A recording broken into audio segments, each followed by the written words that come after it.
Hello everybody, it's Rose and welcome to Cheap Lazy Vegan. Today I am in Scotland. What is that? What is my life?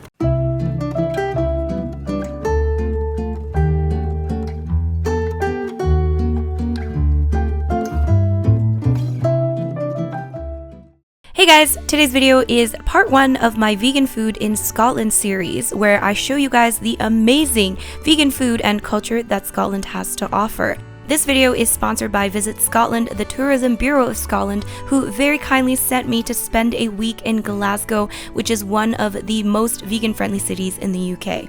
I had an awesome time and I filmed all of the delicious food I ate in Scotland as well as some of the adventures I went on, so that will be featured in part 2, which is going to be a what I ate in a week in Scotland. So make sure you stay tuned for that and subscribe to my vlog channel as well for some extra travel footage. Now part 1, I got paired with a native Scot who is also a vegan chef at a very popular vegan cafe bar in Glasgow, and he showed us how to make a super delicious dish with a Scottish touch. So let's get started with the video. Hey guys, it's Rose. Welcome back to Cheap Lazy Vegan. Today I am here in Glasgow with a special guest. This is Mark and he is a chef here in Glasgow. He works at a restaurant called Mono and he's going to show us something really awesome today. He's going to show us a really nice dish and he's going to cook it for us, so I'm very excited. But first I want to hear a little bit about Mono. So tell us, what is Mono? Mono started in 2002. And it's always been a strictly dedicated vegan menu, so no animal produce. It also has a really cool record store, Mono Real Music. So not only can you come in for something to eat, people come in and they look for music. Right, and I actually went to Mono when I was in Glasgow a few years ago. It's a really cool space. Yeah, if you guys are ever in Glasgow, definitely check out Mono. It's quite popular and quite famous. Pretty cool place to be. So Mark is going to show us how to make a really beautiful and delicious dish, and of course it's going to be fully vegan. What are we making today? Today I'm going to make some haggis, which is going to be wrapped in some figo pastry. Then we're going to have that on some sautéed kale and on top of a neep and tatty mash, which is turnips and potatoes just mashed up. Okay, so I think we need to start cooking because I'm going to be hungry soon. So let's see what we can make, okay? All right, so I'm just gonna be watching and filming Mark doing all the work.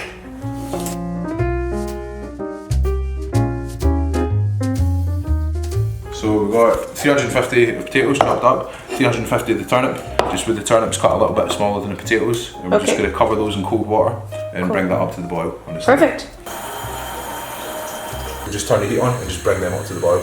And that's going to take about 25-30 minutes. 25-30 minutes until they're done. Yeah, until they're and ready to mash. Soft enough to mash. Yep. Beautiful. So this is the vegan haggis. Now it doesn't look that aesthetically. Actually, it doesn't look too bad.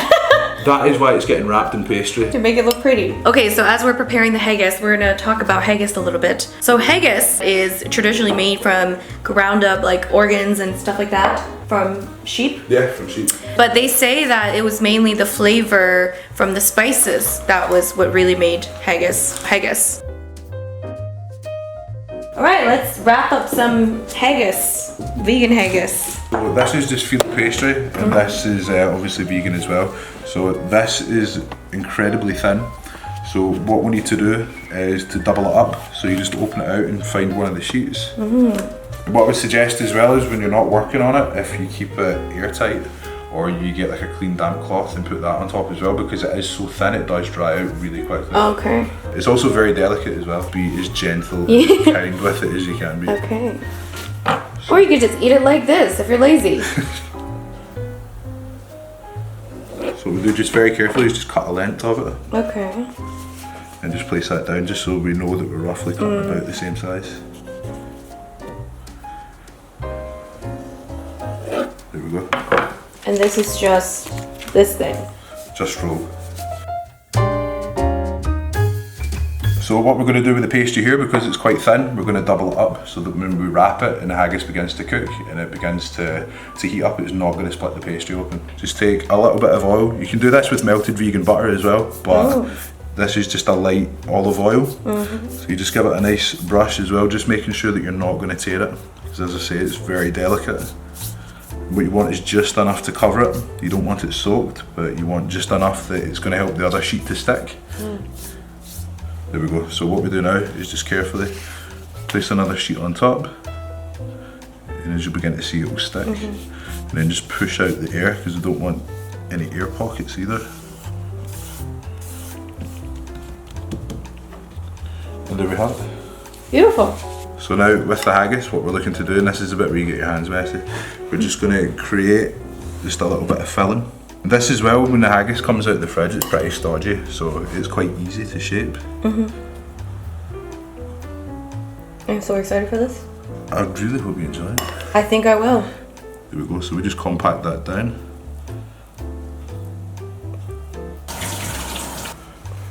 So now it's time to roll. So what we'll do when we roll it is same as we did before, just with a little bit of light olive oil or the melted butter if you have it.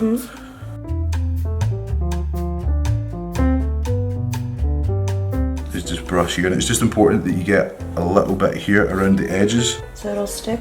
Yeah, so what we're going to do is we leave roughly an equidistant gap either side and at the top as well.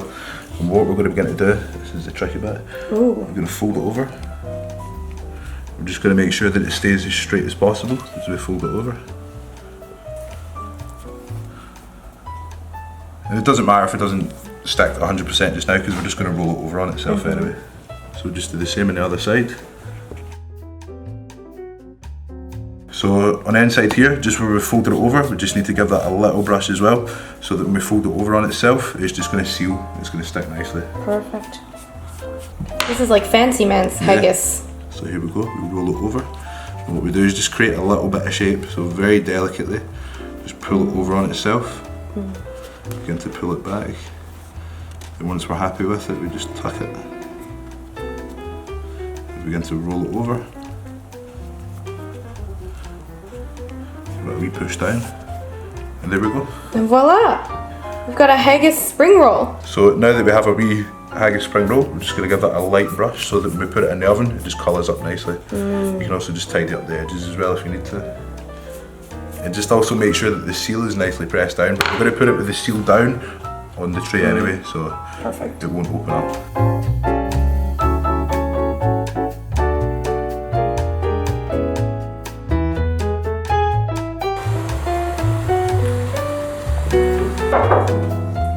With the potatoes and turnips nearly done, what we're going to do is stick our spring rolls in. So that's going to be 220 for a regular oven or 200 for a fan oven. We're just going to stick those kind of middle height, and we're just going to wait for them to brown up nicely. And how long does that usually take? That's going to take about 15 minutes. 15 minutes? 15 minutes. And the sauce is going to take just under that. How's it tasting? Soft and hot. Soft and hot?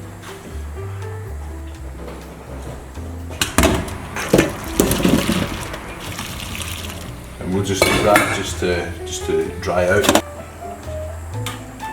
For the sauce, what we're going to do is just a little splash of this is light olive oil. You can use vegetable oil.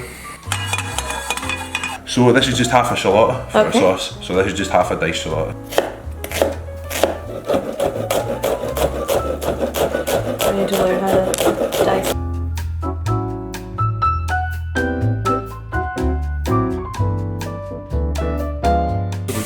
Let that sweat down. About low? Yeah, quite low. Smells good.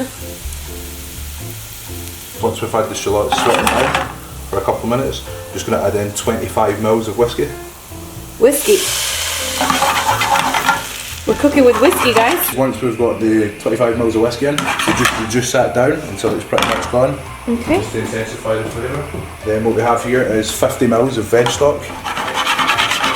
Introduce that to the pan, and we're just going to do the same with that as well. We're just going to begin to sweat that down, just evaporate it rather. That's good. So now we've got our potatoes and our turnips just drained off, and they've just steamed for a wee bit, and now we're just going to mash them.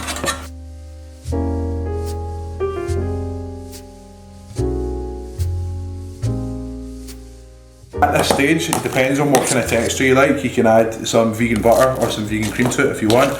But what we're going to do, because the potatoes we're using today, they're Mariola potatoes, they actually have a natural, really kind of creamy texture to them. So all we're going to do is just add in a little bit of salt and some pepper as well. I'm just going to keep mashing that down and mix it in. Beautiful. So what are we using here? Is that vegan cream? Yeah, we're using, it's really just a single cream alternative. So what we're going to do now that the stock is pretty much reduced out of that, we're going to add in about half this carton. So that is going to be around about 125 mils. We'll just add that in, and just let that come up to heat, and then we'll just start to incorporate it. So now what we do is we just let that simmer to consistency. Because it's a single cream, it's quite thin, so we just need to get it to the right consistency, and then we'll just add in some whole grain mustard and a bit of seasoning. Get a finishing touch to the sauce. So with the sauce, after we've had the cream in for a minute, we're just going to put maybe about a quarter teaspoon of whole grain mustard. Whole grain mustard. Then a little bit of salt and just some pepper as well. We'll just stir that through. Then we just keep that on the heat till it gets to the consistency that we want.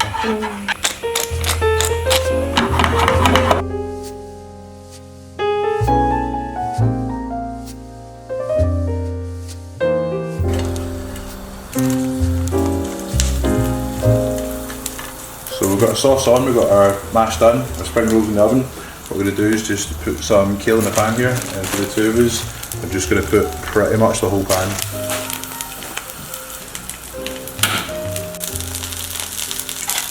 So with our kale, once it's cooked down a wee bit, just going to put a little splash of water in. That's just going to create a bit of steam in the pan, just help to cook the kind of thicker, more robust bits. Then we're just going to season it up with some salt and pepper. A bit of pepper.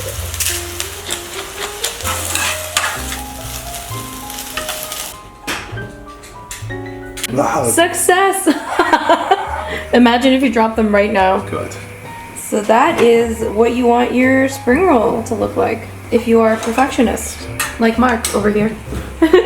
Now, very carefully, this is where it can all go wrong, and you crack the pastry. With the pastry knife, we just very gently cut it at an angle. Yes! Yes, look at that. Here we are. So you can just put it straight on the plate, that is absolutely fine, but we're going to use this just to give it a wee bit of shape. So we fill that about 3/4 of the way up, just nearly to the top. Just give that a wee push down. Then we go on with our kale on top. Just make sure it's nice and neat, or as neat as you can get it. Then we're going to take our wee spring roll. Then we're going to finish just with some herbs. In this case, we've got some micro coriander, which goes quite well with the flavours. You could use something like a micro tarragon as well, or just any herbs that you want.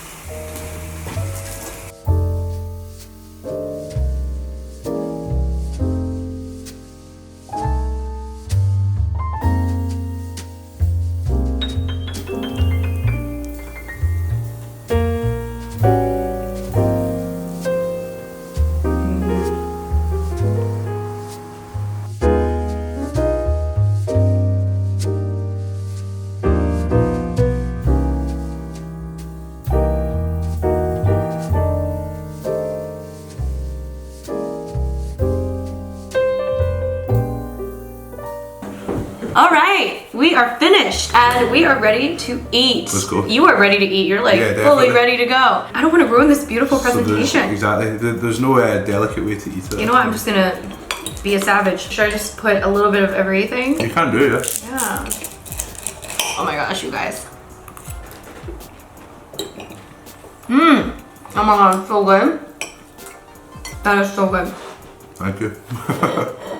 And I'm not just saying that. The spring roll, oh my god. I think it's just nice to have like the little bit of texture. I like the haggis.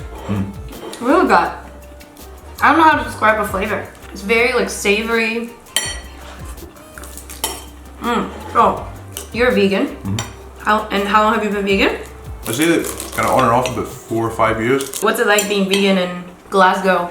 Glasgow's definitely one of the best places for it, I'd say, definitely in the UK. Loads of different places you can go, like Mono, Stereo, Flying Duck, 78, all these places in Glasgow. And there's loads more popping up all the time. And I think this should be sold at the restaurant because it's so yummy. I really like all the different components. I think it all just kind of goes really well together. But yeah, Glasgow is a really great city for vegans and vegetarians. voted the most vegan-friendly city in the UK. That's what I hear, yeah. Glasgow is one of these places that comes up as well in conversation when people maybe see online or when you see on forums and people are talking about places. Why did you decide to go vegan? When I was eating meat, because I was eating quite a lot, it got to the stage where I really began to care about where it came from, about where the meat came from. So what I would do is I would go and buy like big cuts of meat, make sure it was all like organic grass-fed beef and like organic chicken, and I just realised that even if it is grass-fed and it is organic and all those things, it's still fundamentally the same principle that, you know, an animal's had to die for you to for you to eat that. So I thought, you know, if I really do care about the quality of that product and where it's coming from, then, you know, for me personally, I just felt that in my mind I couldn't keep on doing it. And I found that the more and more I investigated it, the more that everything just kind of resonated with me, and that everything added up. And there was, you know, issues about animal cruelty you just can't really ignore. You know, those things never change and those things never go away, but it's just, I guess, your perception of how you look at it. So is Mono one of the older vegan restaurants here? So yeah, Mono's been around for quite a while now, so about 16 years. It's definitely one of the kind of flagship places, and when people talk about vegan restaurants in Glasgow, Mono's usually one of the first that comes up. Throughout the years, there've been a lot of bands that come and play. Like I said, I've been there before. I think I have a vlog on my channel where I was eating there. If I can find it, I'll leave the link down below. Definitely check it out if you are in Glasgow. I'm gonna be eating there later on in the week, so you can see that later. That was amazing. Well, thank you. That was awesome. Oh, I had a great time just, you know, eating. I had a great time cooking. Yeah, so thank you so much. It's like I have my own personal chef. All right. We are cleaning up now. Did you enjoy the meal that you prepared? I did, yeah. Yeah, it was great. Thank you. Anyways, if you guys want to try out the recipe, I will leave some information down below so you can try it out. It is really, really good. I recommend making all of the components, even though I know it's not necessarily the most lazy recipe, but it is definitely worth it. So give it a go. I hope you guys enjoy this video. And of course, give it a thumbs up if you haven't done that already. And of course, if you're new, don't forget to subscribe. I'll see you guys in my next video. Say bye. Bye. Again, I'm just making him do all the work and I'm just standing here. The usual.